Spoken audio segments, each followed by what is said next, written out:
Que faire lorsque mon recours a été accepté? Bien évidemment, il faut tout faire pour faciliter son relogement. Donc, d'abord, restez joignable. Faites en sorte que les coordonnées que vous avez données restent valables. Si vous êtes amené à déménager, à changer de numéro de téléphone, de coordonnées, même temporairement, il faut que la préfecture ait ces informations. Si votre composition familiale change, il faut également le signaler parce que sinon on va vous proposer un logement que vous serez amené à refuser parce qu'il ne sera pas adapté. Dans le cas du DALO, c'est-à-dire que vous avez fait un recours, vous avez été reconnu prioritaire pour obtenir un logement, il est important de compléter votre demande de logement social en produisant tous les documents qui sont demandés dans le cadre d'une demande de logement social, si ce n'a pas été fait, et puis mettez-la à jour régulièrement. Là encore, s'il y a des évolutions, des changements dans votre situation, il faut les signaler. Dans certains cas, la commission de médiation vous a désigné prioritaire en proposant un accompagnement social. Acceptez cet accompagnement social, il est fait pour vous aider et si vous le refusez, cela pourrait être un motif pour que l'on ne vous fasse pas de proposition de relogement. Donc acceptez cet accompagnement qui ne peut que vous aider. Il y a des situations quelquefois difficiles, notamment à des ménages qui ont été expulsés pour des impayés de loyer. Si on vous recommande des démarches pour traiter un problème de surendettement, faites-le. Si un bailleur vous demande des informations complémentaires sur votre situation financière, donnez ces informations. Tout cela vous servira, ça ne sera pas retenu contre vous, ça ne sera retenu qu'en votre faveur parce qu'il est important pour pouvoir vous reloger correctement que votre situation soit connue du bailleur et de tous les interlocuteurs.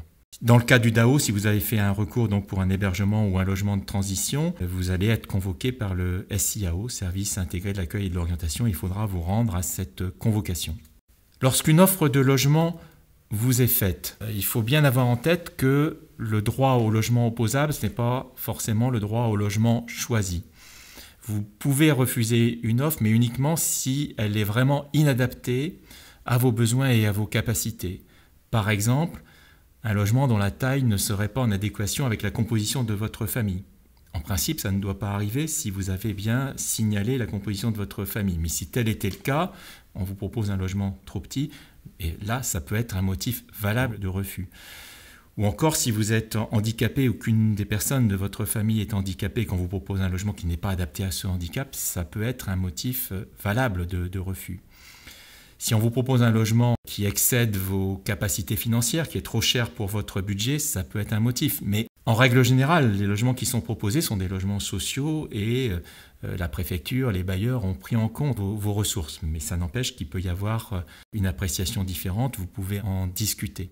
Il y a des critères sur la localisation. En principe, l'offre qui vous est faite doit prendre en compte vos contraintes de déplacement pour vous rendre sur votre lieu de travail. Vous ne pouvez refuser l'offre que si cela conduit à des temps de transport qui sont vraiment trop élevés, eu égard aux transports en commun disponibles.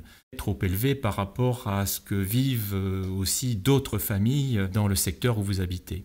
Vous pouvez refuser éventuellement si la localisation est éloignée de certains services qui vous sont indispensables. Mais il faudra justifier que ces services vous sont vraiment indispensables. La règle, c'est quand même que vous avez droit à un logement, mais pas au choix du logement. Donc, j'attire votre attention là-dessus. Lorsqu'une offre de logement vous est faite, par principe, vous devez l'accepter. L'exception, c'est de la refuser en le motivant de façon très solide.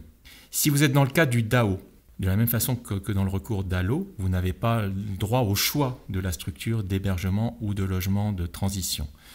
En matière d'hébergement, ce qui vous sera proposé, c'est une place d'hébergement stable, c'est-à-dire dans laquelle vous pouvez rester aussi longtemps que nécessaire avant d'être orienté soit vers du logement définitif, soit vers une autre structure d'hébergement qui serait plus adaptée à votre situation.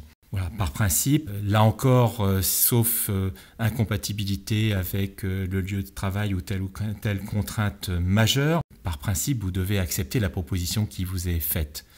Et pour le logement de transition, on va retrouver les mêmes critères d'adéquation que ceux qui s'appliquent pour le logement social ordinaire.